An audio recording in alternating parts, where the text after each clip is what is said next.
उतरने के लिए 2 द्वार पीछे और एक इमरजेंसी द्वार कॉकपिट में है। और कुल मिलाकर बात यह है कि यही। नमस्कार देवी और सज्जनों, आप सभी का स्वागत है इस शो में जिसका नाम है कौन बनेगा इंजीनियर। पहला सवाल 21 रुपए के लिए आपकी टीवी स्क्रीन पर। Which of the following domain has reached end user spending of $500 billion in 2022? आपके ऑप्शंस हैं A public cloud, B public cloud, C public cloud and D public cloud. I don't know. अरे क्या कर रहे हो? ये सारे ऑप्शंस तो एक ही है। देखिए मास्टर, आपने जो जवाब दिया है वो बिल्कुल सही है और आप जीत चुके हैं पूरे 21 रुपए। जाओ जाके आइसक्रीम वगैरह खाओ, मजे करो। That's it। आज का नौटंकी काफी हो गया। फोकस करते हैं आज के वीडियो के ऊपर। जैसे कि मैंने कहा कि वर्ल्ड वाइड एंड यूजर का जो स्पेंडिंग है ऑन पब्लिक क्लाउड ये क्रॉस कर दिया है $500 बिलियन इन 2022। तो भाई अच्छा खासा पैसा है इस डोमेन में। पैसा ही पैसा होगा। और जहां पे पैसा है वहां पे नौकरियां भी होती हैं, तो there are an number of job profiles. ऐसी चीज का स्क्रीनशॉट ले लेने का मस्त पॉज वॉज करके है, काम में आता है बाद में। ठीक है, लालच दे के हो गया। अभी कंसेप्ट के ऊपर आते हैं। क्लाउड कंप्यूटिंग अगर मैं मेरे पॉइंट ऑफ व्यू से देखो तो है क्या। क्लाउड कंप्यूटिंग मतलब सिंपल इतना ही चीज है कि आप अपने जो प्रीमाइसेस मतलब आप अपने सेटअप के ऊपर कोई चीजें करने के अलावा किसी और के सेटअप पे करोगे। अभी सिंपल एग्जांपल में बोलता हूँ, अगर मेरे को कोई फाइल इंपॉर्टेंट है और वो फाइल मैं मेरे कंप्यूटर में स्टोर करता हूँ, और अगर मैं गाँव को चला जाता हूँ, मेरे साथ मेरा कंप्यूटर नहीं है, I am not able to access that file.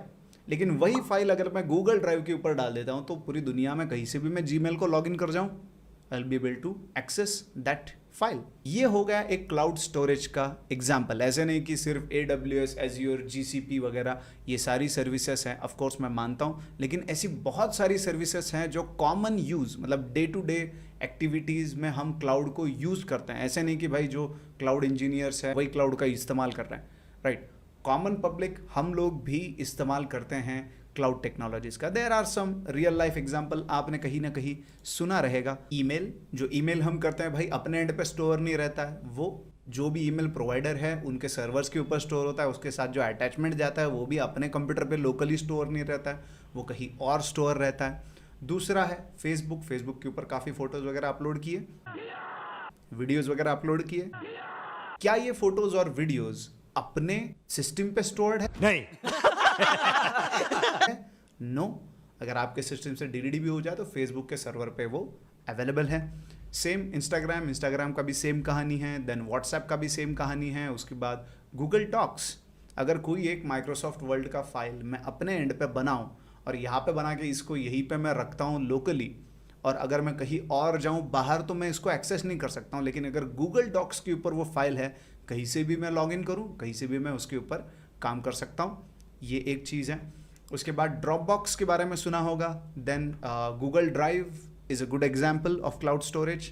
तो 15 GB फ्री मिलता है ना जीमेल अकाउंट के साथ। तो अगर उससे ज़्यादा ज़रूरत पड़ी तो अपने लोग क्या करते हैं, 3-4 ईमेल खोल लेते हैं। भाई जुगाड़ है, ठीक है, 3-4 ईमेल खोल लेते हैं, उसके ऊपर रख देते हैं। 15-15 GB 145-50 GB तक का स्टोरेज वो यूज़ कर सकते हैं। जोर जोर से बोल के लोगों को स्कीमें बता दे। टेलीग्राम के बारे में तो सुना ही होगा, ये भी है। इधर भी बहुत सारा स्टोरेज रहता है, इधर तो लिमिट भी नहीं है, तो बहुत सारा चीज़ें मिल जाता है टेलीग्राम के ऊपर है। मारो हमको मारो। Okay, these are some real life examples जो हम डे टू डे लाइफ में जिनको हम यूज़ करते हैं। अब इनकी तरफ देखते तो समझ में आता है कि भाई अपना जो डेटा है वो अपने एंड पे नहीं रहता, कहीं और वो स्टोर्ड रहता है, बादलों में नहीं रहता बस। अभी तक यह स्टडी नहीं हो पाई है मनीष जी कि क्या बारिश के समय, क्या जब अंधड़ आता है, क्या इसके अंदर एबरेशंस आ सकती हैं। अभी अपन आते हैं डेफिनेशन के ऊपर। सो क्लाउड कंप्यूटिंग का अगर डेफिनेशन आपको बताना है तो there has to be few things, वो उस डेफिनेशन के अंदर आने चाहिए। जैसे कि ये पहला चीज, network access to configurable computing resources.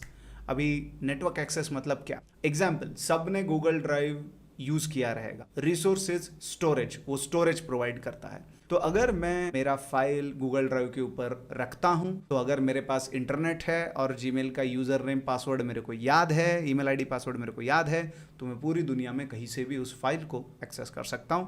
So network access, internet के थ्रू या फिर नेटवर्क के थ्रू आप उसे एक्सेस कर सकते हो किसे, कॉन्फ़िगरेबल कंप्यूटिंग रिसोर्सेस। अभी जो मैंने एक एग्जांपल बोला दैट इज जस्ट स्टोरेज, लेकिन सिर्फ स्टोरेज नहीं है, there are an number of examples like networking infrastructure हो सकता है, स्टोरेज हो सकता है, सर्वर्स हो सकते हैं, एप्लीकेशंस हो सकते हैं, and there are an number of services. जैसे अपन आगे बढ़ेंगे वैसे हम इन चीज़ों के बारे में बात करेंगे। सो ऐसे सर्विसेज हैं जिनको नेटवर्क के थ्रू आप एक्सेस प्रोवाइड करवाते हो, उसे कहा जाता है cloud computing. Now one more thing, इतने पे डेफिनेशन खत्म हो जाए तो क्या देखा, आपको इसमें फीचर्स भी बताने पड़ेंगे, जैसे कि अवेलेबल एवरीवेयर, मतलब मैं नेटवर्क के थ्रू एक्सेस कर सकता हूं तो कहीं से भी कर सकता हूं। ऐसे नहीं कि मैं ये सर्टन सिस्टम के ऊपर आऊं इधर से ही मैं एक्सेस कर सकता हूं, ऐसा नहीं है। If you have proper credentials you can log in through any system, mobile, tablets, laptop, उसे आप लॉग इन कर सकते हो and you can access these services. उसके बाद कन्वीनियंट है। अब कन्वीनियंट मतलब ये कोई गवर्नमेंट ऑफिस के जैसा काम नहीं है, ठीक है, कि गए लाइन में खड़े रहे और बोला हमारा लंच ब्रेक हो गया बाद में आ जाओ, ऐसा नहीं है। कन्वीनियंट मीन्स कोई ह्यूमन इंटरेक्शन नहीं है, सेल्फ सर्विस है। आप खुद चूज करोगे कि आपको कौन सा सर्विस यूज करना है और उस सर्विस को लॉन्च करवाना वगैरह, ये सब प्रोसेस में ह्यूमन इंटरेक्शन बीच में नहीं आता, डिपेंडेंसी नहीं आती, सो इट इज़ कन्वीनियंट। तो आपको वेट नहीं करना पड़ता, आपको सर्विस बेहतर मिलता है, सो उसे हम कहेंगे कन्वीनियंट। एक और चीज़, ऑन डिमांड, जब चाहो तब मिलेगा सर्विस, ठीक है। ऑन डिमांड सर्विस होता है कि जब आपको रिक्वायरमेंट आती है उस वक्त आप उसे डिमांड कर सकते हो, और ये क्लाउड सर्विस प्रोवाइडर का जिम्मेदारी है उसे प्रोवाइड करवाना। सो ऑन डिमांड इसे कहते हैं कि जब आप चाहो तब आपको मिलेगा सर्विस वगैरह जो भी है, रिसोर्सेज के बारे में जो बात हो रहा है। देन पे एज यू गो, ऐसा नहीं है कि तुम हमको पहले पैसा दे दो पूरा, नो। पैसा चाहिए मेरे को, मेरा पैसा चाहिए, पैसा चाहिए मेरे को, पैसा चाहिए, मेरा पैसा दो। पे एज यू गो, जितना आप यूज करोगे उतने के लिए आपको पैसे भरने, जो आप यूज नहीं करोगे उसके लिए आपको पैसे नहीं भरने। ये एक चीज भी क्लाउड कंप्यूटिंग में बहुत ज्यादा इंपॉर्टेंट है। Then resources can be rapidly provisioned and released. जो भी रिसोर्स है, अब ऊपर मैंने एग्जांपल दिए हैं, network, storage, server, application services, any resources, उनको रैपिडली मतलब जल्दी से जल्दी अलोकेट करना एंड डी अलोकेट करना। मैं जेब में लेके घूमता हूँ। मतलब मैं अब कोई सर्टन सर्विस जो है मैं यूज़ नहीं करना चाहता हूँ, मैं बोलता हूँ बस बंद करो। सो बंद करो, जिस मोमेंट में मैंने बोला बंद करो उस मोमेंट पे बंद होना चाहिए, एंड मेरे को बिलिंग वहाँ तक का ही पड़ना चाहिए जहाँ तक मैंने वो सर्विस यूज़ किया है। दैट्स वाई रैपिडली प्रोविजन, जब डिमांड करूँ तो मिलना भी चाहिए, और जब मेरा काम हो जाए मैं चाहूँ कि भाई इसे बंद करना है तो बंद भी हो जाना चाहिए। सो ये सब आपके क्लाउड कंप्यूटिंग के अंदर आता है। सो अगर डेफिनेशन बनाना है आपको, मैं कोई आपको क्या कहते हैं डेफिनेशन नहीं बताऊंगा, लेकिन ये सारी चीज़ों की मदद से you can construct your own definition. By the way this is inspired from the definition bye NIST। उसके पेपर का जो लिंक है मैं डिस्क्रिप्शन में दे दूंगा, you can go through it और क्या कहते हैं मजे करो, पढ़ो भाई, और क्या बोलता हूँ। This was about what is cloud computing. Now there are n number of cloud service providers. बहुत सारे cloud service providers हैं जिनसे क्या कहते हैं मतलब पहले जो cloud service provider जिसके ऊपर अपन लोग फोकस करने वाले हैं that is AWS, कि अपना पहले AWS के ऊपर चलेगा, ठीक है। और भी दिग्गज है मार्केट में जैसे कि गूगल क्लाउड हो गया, एज्योर हो गया, ये बहुत ज़्यादा कॉमनली ये नाम है और आपने सुने भी होंगे ये सारे नाम।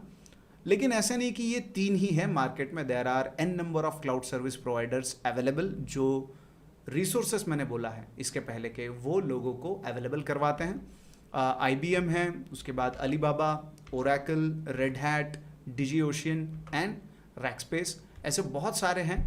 लेकिन जो मेजरली हम सुनते हैं या फिर हमारे बात करने में आता है ये है ऊपर के तीन, AWS, Google cloud and azure. तो पहला अपना जो चलेगा वो AWS के ऊपर चलेगा, उसके बाद एक एक अपन निपटाएंगे, ठीक है। क्लाउड प्लेटफॉर्म अगर इसके अंदर आपको करियर करना है क्लाउड के अंदर, so there are certain things जो आपको जानना ज़रूरी है।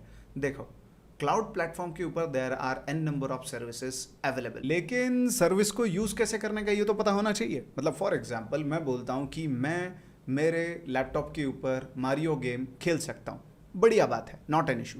लेकिन अगर वही मारियो मुझे रिमोटली यहाँ से लॉगिन करके दूसरे के कंप्यूटर में खेलना है तो भी मुझे आना चाहिए, और ये सारी चीज़ के लिए इंपॉर्टेंट है कि मुझे मारियो गेम आना चाहिए। Say I guess everyone is aware about Mario game, right.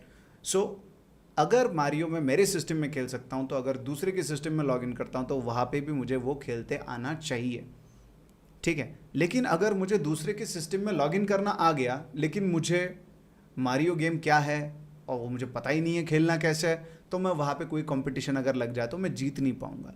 ये सिंपल एग्जांपल मैं इसके लिए बता रहा हूँ कि cloud service providers services provide करते हैं, लेकिन सर्विसेज क्या है? Services are going to revolve around certain domains, जैसे कि प्रोग्रामिंग में हो सकता है, अगर एप्लीकेशन डेवलपमेंट आपको करना है उसके लिए सर्विसेज हो सकती है, डेटाबेसेस हो सकते हैं, डेटा वेयर हाउसेस हो सकते हैं, उसके बाद क्या कहते हैं आपका नेटवर्किंग एसोसिएटेड चीज़ें हो सकता है। अगर कंपनी का नेटवर्क इंफ्रास्ट्रक्चर लेके जाना है आपको क्लाउड के ऊपर, तो नेटवर्किंग एसोसिएटेड सर्विसेज हो सकता है। Data science, artificial intelligence, machine learning, ऐसी बहुत सारी सर्विसेज हैं जो क्लाउड के थ्रू आपको अवेलेबल हो सकती है। लेकिन अगर आप फॉर एग्जांपल प्रोग्रामिंग ही नहीं जानते, तो आप डेवलपर या फिर क्लाउड के साइड में डेवलपर का रोल आप प्ले नहीं कर पाओगे। सो इतना चीज़ समझो कि क्लाउड सीखना, क्लाउड के साथ इंटरेक्शन सीखना इज़ वन थिंग, एंड उन सर्विसेज के बारे में आपको नॉलेज होना is another thing. So you should also be aware. अगर फॉर एग्जाम्पल आप बोल रहे हो कि मुझे क्लाउड डेटा साइंटिस्ट बनना है, so if you want to become a data scientist, आप क्लाउड सीखोगे, अच्छी बात है, you will be able to interact with it, but you should also know what is data science, you should also know how to work with the services associated with data science. So data science as a domain आपको information या knowledge होना चाहिए, तब जाके cloud के ऊपर आप data science के सर्विसेज को एफर्टलेसली यूज़ कर पाओगे। सो देर आर सेवरल डोमेन्स, और अपनी चॉइस के ऊपर यू कैन चूज आपको कौन से साइड में जाना है। इनिशियली मैंने जो आपको करियर्स या फिर जॉब प्रोफाइल्स दिखाए थे, उनमें से यू कैन चूज, आपके डोमेन के पैरेलल है तो डोमेन के पैरेलल, नए अगर उतर रहे हो तो पहले इंटरेक्शन सीख लो क्लाउड के साथ, और पैरेलली कोई एक स्किल आप प्रिपेयर कर सकते हो जो मैंने यहाँ पे मेंशन किया। आपको ये मालूम है, क्या हिंदुस्तान में किसी को मालूम है कि अमेरिका में जितनी भी बोर्ड ऑफ डायरेक्टर्स की मीटिंग होती है, किसी भी कमरे के अंदर उसको 1 घंटे के लिए बंद कर दिया जाता है? मालूम है आपको? कमरे को क्यों? इसलिए अमेरिका में वो टेक्नोलॉजी आ चुकी है कि वो कमरे अगर आपने खुला छोड़ दिया तो कोई भी आदमी ऐसी मशीन लेकर आ सकता है ऑडियो की, जिसमें वो पूरा 1 घंटे तक वो जो बात हुई है वो सारा का सारा हवा के वातावरण में रहता है, वो सारी की सारी वो टेप कर सकता है।